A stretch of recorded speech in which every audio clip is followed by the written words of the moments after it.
mbir mi ak chaîne bi ni mu demee dama tiitaat ci réew mi ndax xam naa ne l'injustice àgg na ci sommet te yàlla bëggul tooñ keroog bi ñu ma jël see man xaw ma lu tax ñu jël si ma xamoo déedéet sentiroo dara une semaine ay fan avant mukk amuñ problème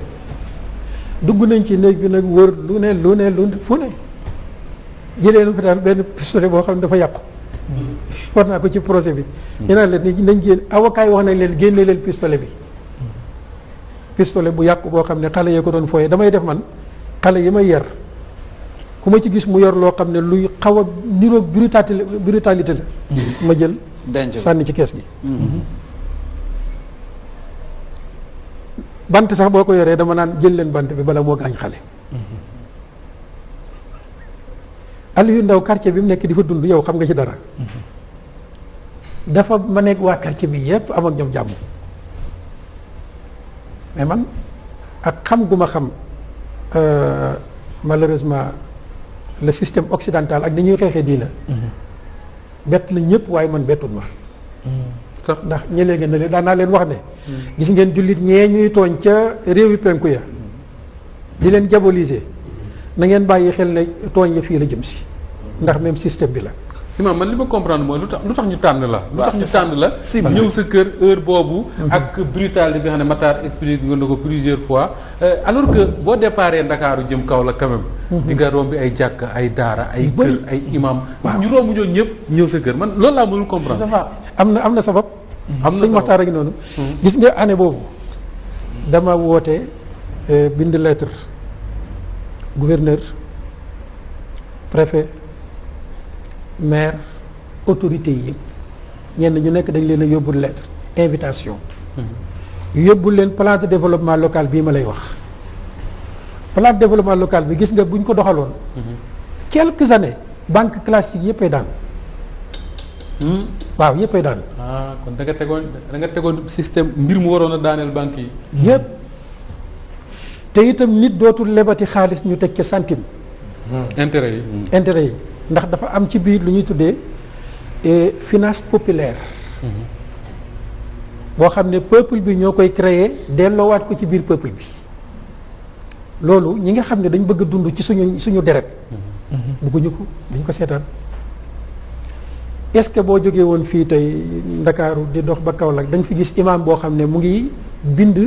loo xam ne buñ ko doxaloon quelques années banques yi daanu bëriwul bu amee bëriwul kon lii sabab la ca gis nga ngoon gi may jël si noonu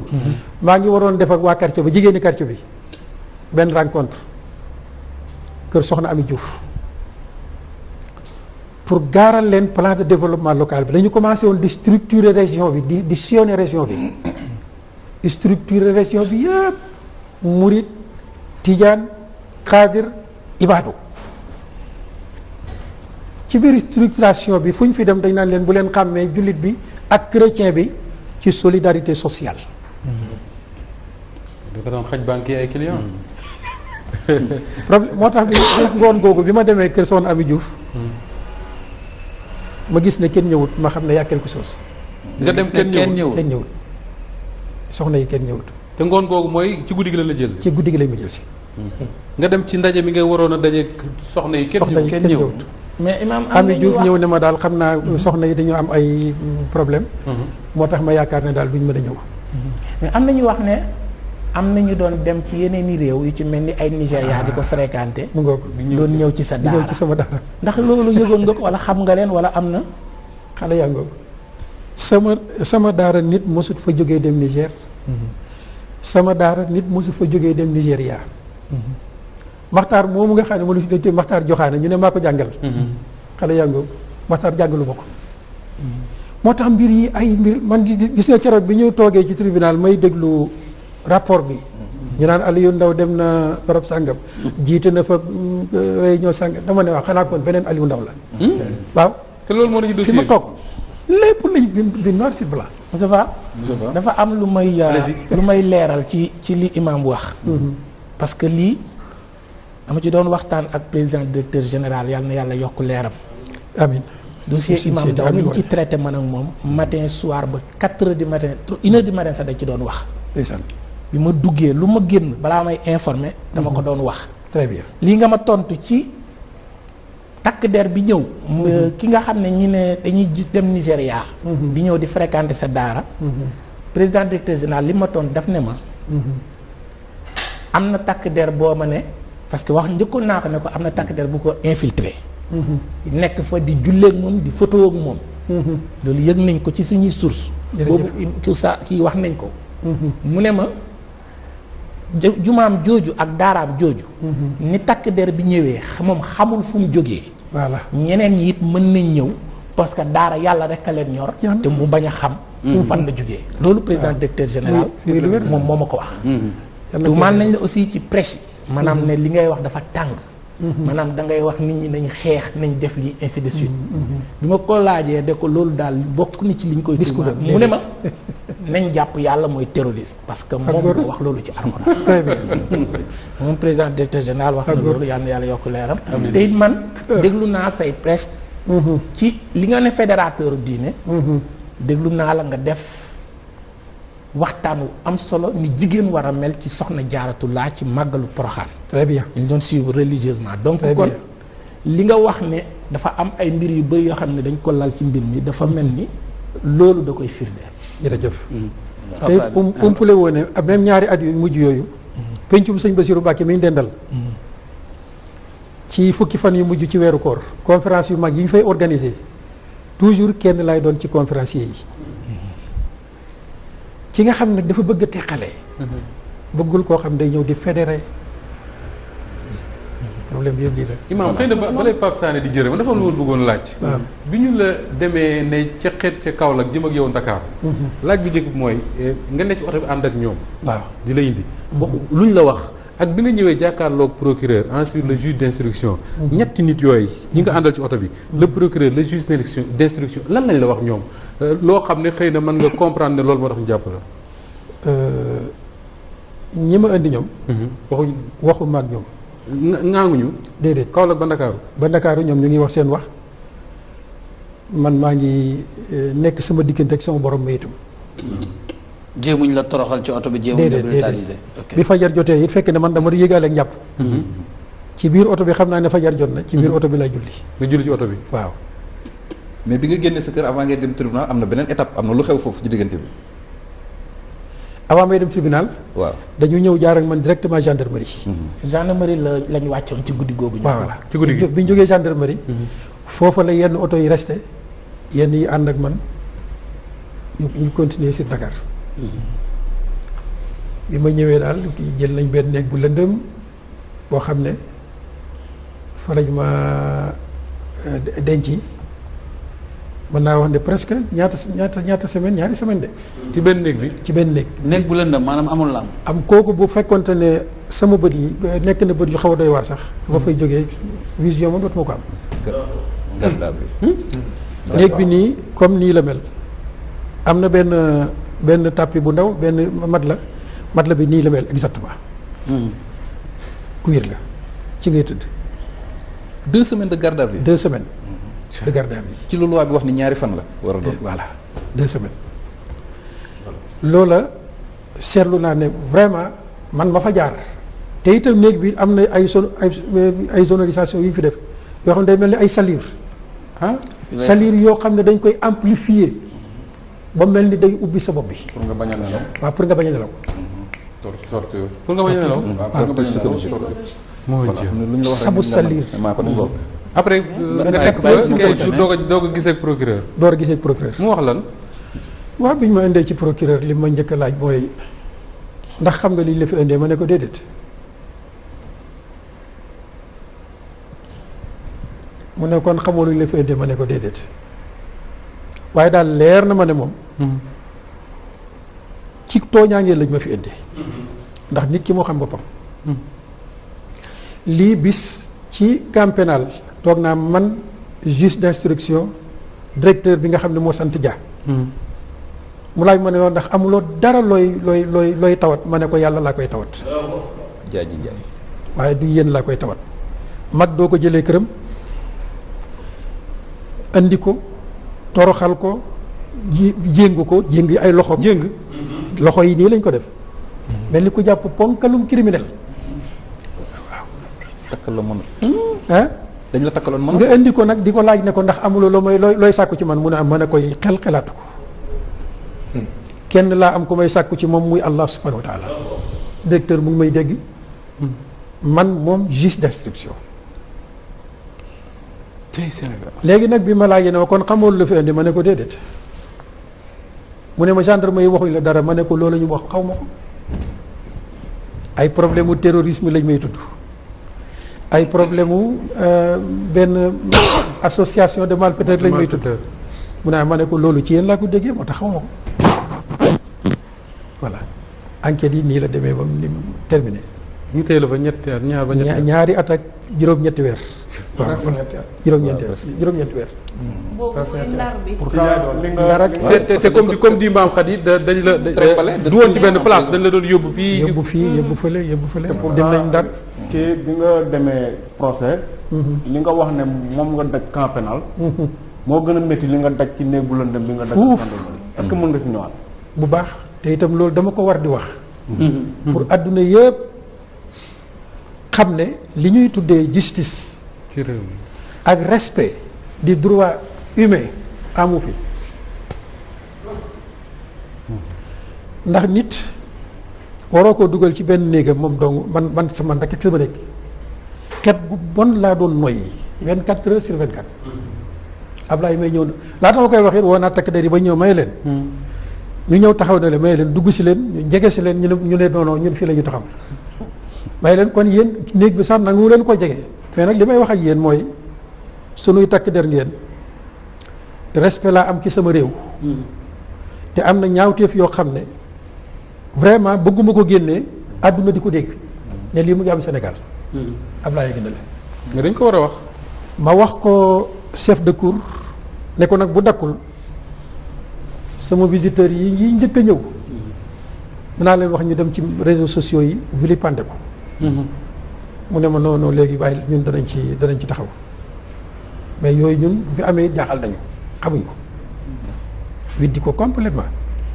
d'accord keroog ba fa juge d'instruction ñëwee ak benn substitut procureur. directeur camp pénal taxaw ma wax ne lii mu ngi am ci biir kaso bi ñu weddi damay leen noonu maa ngi jàpp nañ jublu penku léegi waat bu fekkente ne lii may wax. amul xet gu bon gi ak chauffage bi ñuy chauffé néeg bi. bu amul yàlla na sama bakkan wuy ji boromam léegi nag yéen ñëw leen ngeen waat. ñu waat juge d'instruction ne ma non fii parce que ñun suñu système waat bokku ci. d'accord seen système a neex. d'accord imam lu ma lay laaj alors imam lu ma lay laaj mooy bañ defee procès ñu setal la bàyyi la nga génn est-ce que sa avocat yi jël nañ décision saisir les juridictions internationales ndaxte dañoo gis ne sa ak sa yelef dañ ko bafoué aussi l'autre question dama koy poser Pape Sané est-ce que torture waaw d'accord mais après mën nga ko boole tontu dama bëgg a xam comme que yow da nga nekkoon takk der est-ce que torture dañ ko fii nii dañ koy def mais de manière très très officieuse est-ce que am na fi ba léegi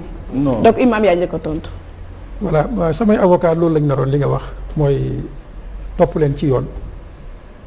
waaye ñun ci li ma doon wax léegi ci l'islam dañoo am référence muy rasulullahi sallallahu alayhi wa sallam tooñ nañ ko dóor ko ci biir Makka ba dammu dégéjëm ci àllub Médine rey njabootam mais keroog bi mu demee ba ubbi Makka conquête de la Mecque jàkkaarloog ña ko doon def loolu yëpp ne leen tey nag lu ngeen foog ne moom lay def ñu ne ko mbaax rek mooy leen baax rek lay def jéggal naa leen topp ma kenn lenn loolu leçon la boo xam ne ñun jullit ñi ñoo ko moom moo tax avocat yi bi ñu bëggee topp ci yoon damay leen bu ñu leen topp ci dara dañ jégal leen waaw dañu war a dundalaat sunnatu rasulillahi sallallahu alayhi wa sallam d'accord comme li ko di pour l'acte de torture mal yusri yusra maanaam gannaaw ay tolof ay bànneexa si topp comme ni nga ko waxee noonu sànq mais tamit ñu gis ci laata Pape Sané di ñëw ci sa nekkaayu foofu noonu ci kaso ba am na it yeneen étape yu nit ñi fesalul mooy ne jot nga fa tawat ndax xawoon nga amoon na ay genre ay wëccu ay yu la fa daloon yu nit ñi bàyyiwul xel. suñ borom nag def na ci kéemaan boo xam ne gis nga sama xale yaa ngi nii man at mu jot dama daan sibiru ñaari yoon moo tax xam naa ne bi ñu ma jàppee li seen xel njëkk a xalaat mooy bu sibiroo ci biir kaso bi mais gis nga depuis ñu ma yóbbu camp pénal maanaam lañ ma téye laa gëj a sibiru allahu akbar alhamdulilah. malgré xeet yu bon yi may noyyi chaleur bi may noonu loolu waxoon naa ko fii jarul répété waat maa ngi nelaw normal di lekk normal mbirum suñ borom rek la Imaam di jaamu yàlla normal Imaam est-ce que doon na am ay financement yu koy dimbale ci tabax juma wala tabax ay kër ak yooyu noonu ndax amoon na ay financement yu jógee bitim réew. Imaam yàlla def na moom ba mu jàngee ba ñibbisi dafa toog rek dew ma bitim réew sàkku ji ay financement aw ma benn bailleur boo xam ne mooy financé Aliou Ndaw am na fi nag ay bonne volonté yoo xam ne alhamdulilahi rabbil alamin ñoom bàyyiwuñ daara ji ma tudd ci ku mel ni Ibrahima Niang tukkikat la ñoom Aliou Ñaan ñoom ñoo njëkk a ñëw ca daara ja tabaxal ma fa lu mat juróom benni classe tabaxal ma fa juma mais Aliou Ndaw moom mosta dem di laaj ndimbal ci naar yi masulam dara mosul jóge bitim réew maa ngi sama mbay di su topp sama jur sëñ daag mi ñëw na fa jaar na fa yàggul dara ñun ñu ngi ci àll bi di bay di sàmm di yar sax ganaar ngir lan préserver suñu pas-pas amul ay taalibe bitim réew aussi yu fa am ay daara ak yooyu man amu leen ay taalibe bitim réew yu fa am ay daara ak yooyu comme lii comme ñoo xam ne formé nga leen jóge ci yow bëri ñoom na ay daara bitim réew bëri na mënuma leen a lim daara ju mag jama yor ne rek fam ne ne lu man na juróom benni daara loolu nag bokk tax xale yi nga xam ne génne nañ ci daara ji dem sampi seen daara mënuma la wax nu mu toll bëri na trop mais man dama am na lu mu junj léegi ba ci bitim réew te dafa am solo mais man am na lu mu junj ndànk maam Khady waaw maam Khady vas-y Pape Ndiaye Pape Ndiaye waaw dama ne maam Khady am na lu mu junj léegi te dafa am solo maanaam waaw yow bañ la jàppee li tubaab bi wax trembale maanaam dañ la jële kaso bi yóbbu la fële ñi ngi fàttali ni Rebeuss la tàmbale woon voilà mais à part avant ngay dem ak camp pénal am na yenn prison yoo jotoon jaar nañ Ndar def fa presque 6 mois indiwaat ma Rebeuss ma defaat fa presque 2 mois ñu jëlee waat ma Rebeuss yóbbu ma Cap Manuel def naa fa presque ñaata weer jege na ay 7 mois 8 mois foofu lay door jógee yóbbu ma camp pénal xanaa visite yi da doon bëri mbooloo mi la fay fekk wala yooyu wala peut-être dégg naa prison boo dem rek xale yi détenu ñëpp a ñëw ànd ak yow ne la yaay jiite kii est-ce que du diiraan boobu lañ doon ragal loolu moom vraiment dama ciy jaaraat parce que man bi may dégg prison dama doon jàpp ne ay nit ñu doy waar a fa nekk ay nit ñoo xam ne ñu yàqu lañ mais yàlla xam na ne gis nga néeg bi ma njëkk a dem ci Rebeuss chef de kii bi chambre bi maa ngi fàtte turu Diouf la sant ndeysaan yàgg na fa bi ma demee la ma gën a yéem ci ñoom mooy yërmande ju ñu am ci seen biir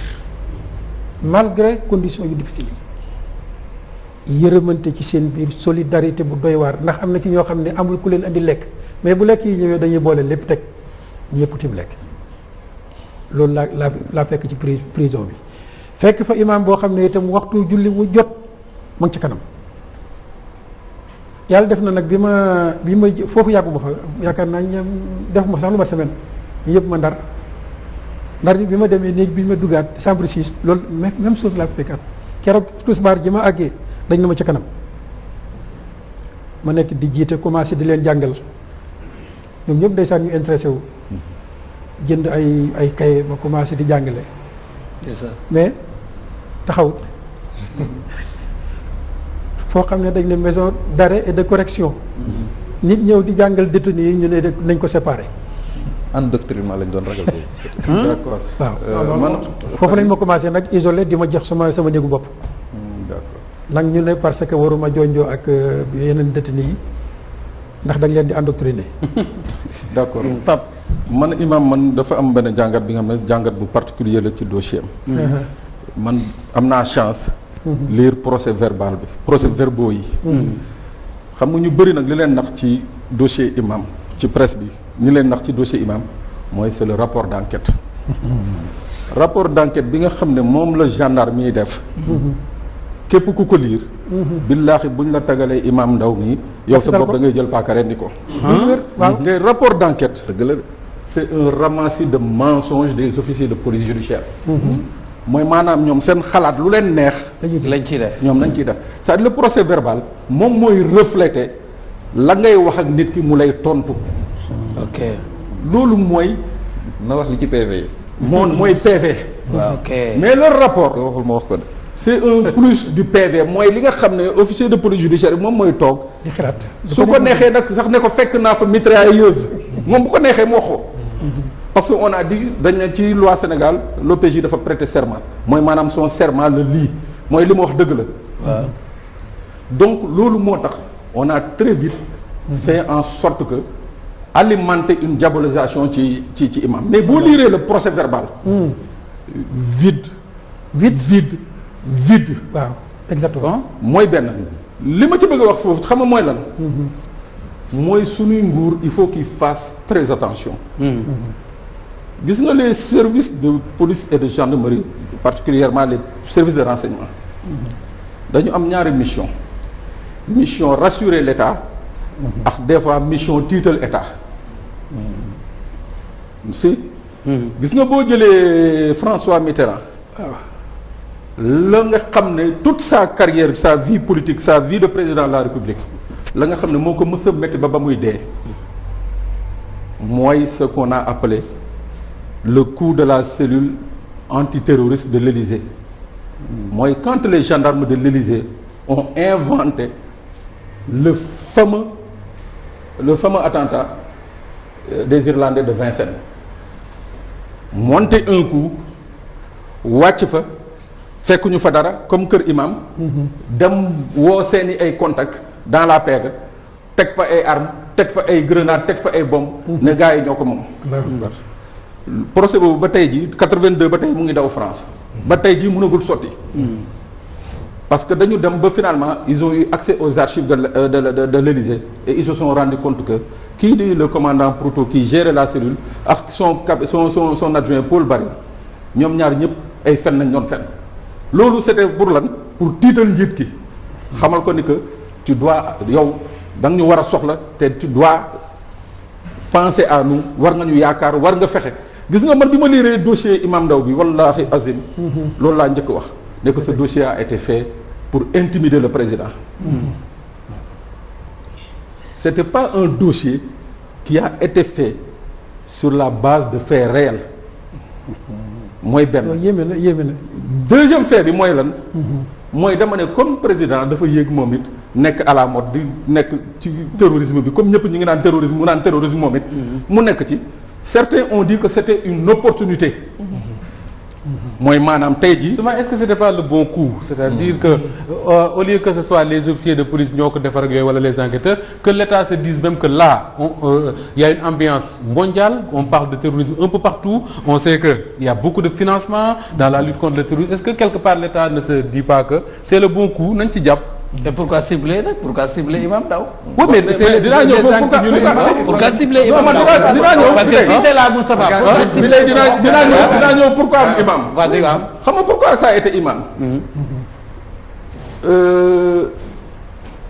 Maodo Makhtar dafa wax lu am solo sànq nee na dafa amoon ñu infiltrer imam effectivement soo xoolee la DST mooy la direction de la surveillance du territoire ñoom dañu considérer woon imam mi comme une source ouverte déglu bu baax li may wax de mooy maanaam jàppoon nañ ni que imam ña fay ñëw mën nañ fa taataane ay éléments yi nga xam ne dana leen permettre ñu remonter ay informations sur le terrorisme ou sur le blanchiment d'argent ou sur l'association de malfaiteurs loolu moo pratiquement je crois bien mun naa ci juum mais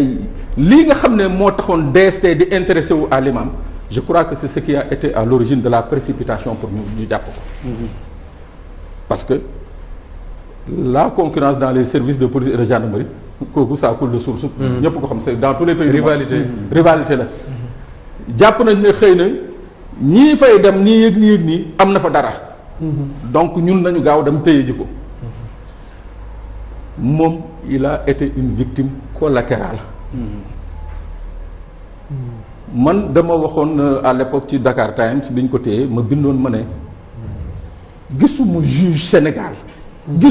Sénégal bu sañ a entrer en voie de condamnation par rapport à ce qui existe dans le PV et puis pour être plus sérieux Moustapha booy lutter contre le terrorisme c'est des crimes spéciaux donc il faut une administration policière spéciale il faudra une administration judiciaire spéciale ñun fii Sénégal on n'a pas un parquet antiterroriste on n'a pas de juge antiterroriste jànguñu ko xamuñu ko bu ñu ko condamné on l'aurait condamné sur la voie du droit général mooy le droit code pénal général